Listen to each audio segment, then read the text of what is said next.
In this video, I'm going to do a demonstration of how our locks fit onto a Honda Sport wheel.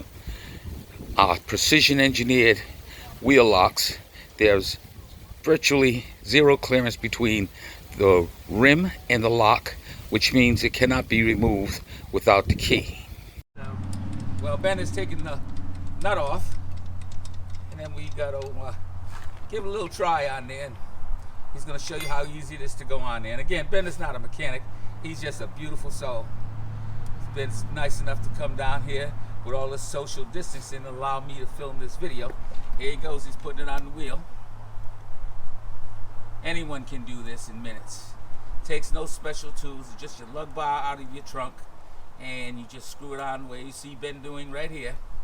And when he screws it on, and then when he gets it tight, he's going to give it a little tight with the lug wrench, and then he's going to put the cap on it.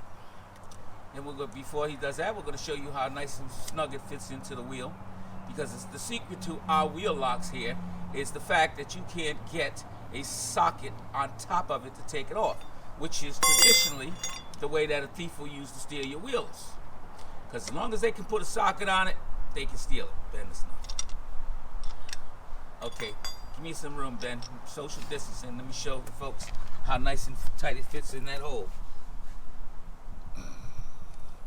Now look how nice and tight that wheel lock fits in the hole. See, there's no space between the wheel lock and the rim, which means you can't get it off. You can try to drill it, but nobody's going to do that in your backyard, because then you shoot them.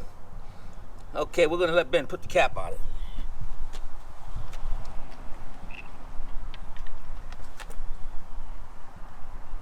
This cap is made for a different year Honda, so it sticks out a little bit more than it normally does, and it comes in two colors.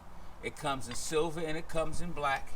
So it's going to be the cap that goes on this particular car is a lot shorter, but we have prototypes, so we haven't got them made perfect yet, but we have the drawings, so now we just have to make it. Okay, now we can give you an idea of how it fits on the rim.